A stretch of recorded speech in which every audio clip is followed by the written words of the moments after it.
kill is an issue that should stop because it is destroying our beautiful Colorado forests.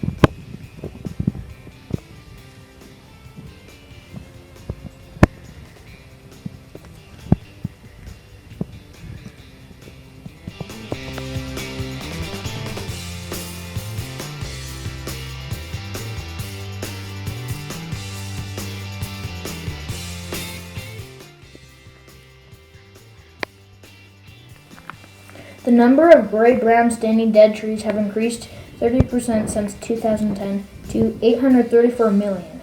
Colorado's mountain pine beetle epidemic has killed trees across 3.4 million acres.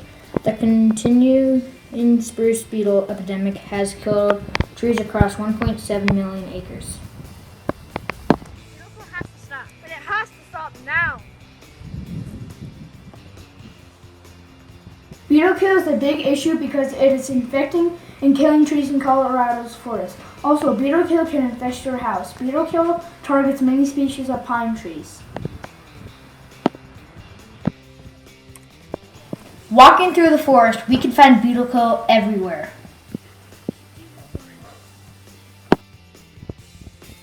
Good footage.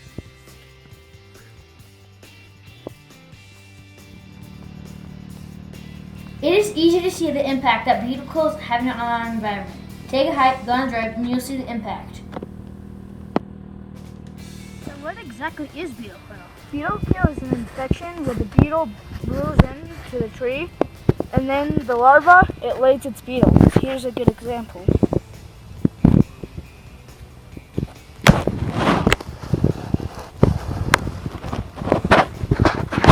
And this is its fungus that it spreads.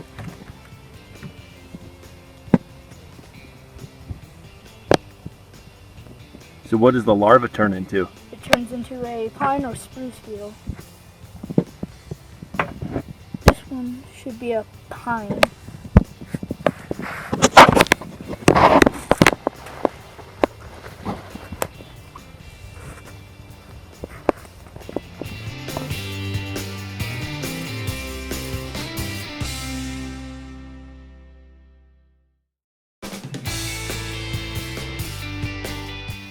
It is easy to see the impact that beetle kill is having on our forest.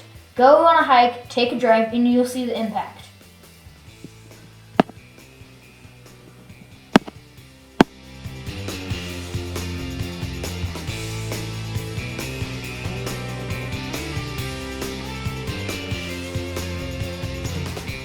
Beetle kill is directly affecting our Colorado forest. If we do not take action now, we run the risk of causing even more damage in years to come.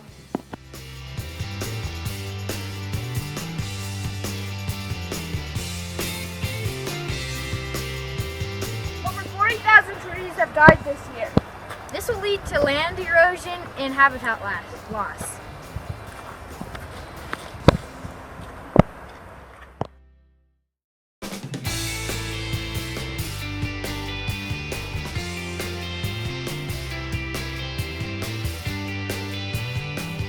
Since we all have beetle kill, what action do we take? Manage our forest by cutting down infected trees so they do not spread.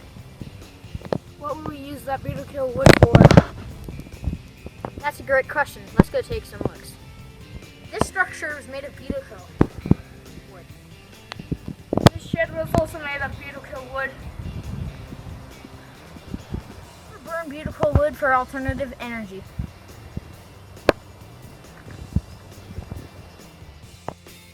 Here is an example of a shower made out of beetle kill wood. Note the colors. Trenton and I have set up an interview with the director of Lowe's to talk about beetle kill. Trenton, this is Jake. Who are you? Hi Trenton and Jake. My name is Ben Stewart and I am the directors of Lowe's Home Improvement. I cover the area of South Dakota, Wyoming, and all of Colorado. And I'm really excited that you guys are focusing in on beetle kill because it's something that Lowe's is really focused on helping manage that environmental issue. What is your perspective on the beetle kill epidemic? That's a great question, Jacob. The size and territory that I'm responsible for, I spent a lot of time traveling in and out of Colorado, over to Grand Junction, Vale, into Breckenridge, into Glenwood Springs, into Silverthorne. And we may not see it every single day of our lives in the metro demographics, but what I can tell you, Jacob, is that the beetle kill epidemic is rampant, especially in our beautiful forests up in our high elevation areas. I and Lowe's believes that we need to continue to manage and negate this issue and help control the quantity of dead vegetation that we're seeing in our How forests. can companies help with beetle kill management? That's a great question, Trenton, and I think companies and government can really take a proactive approach in helping with this beetle kill issue. First and foremost, we should see more grants and incentives given to lumber companies such as, for example, Splintered Forest, a very active company up here in Conifer, Colorado.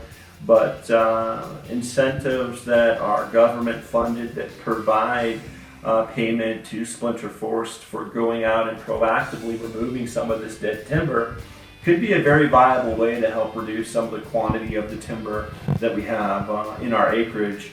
Major companies like Scott's, who produce fertilizers, and Miracle Grow, their parent company, 3M, those companies can also help create chemicals and or fertilizers that help increase the health of the timber, reducing the fungus that is throughout, right, the trees that we see in Colorado, and help keep our forests healthy and thriving.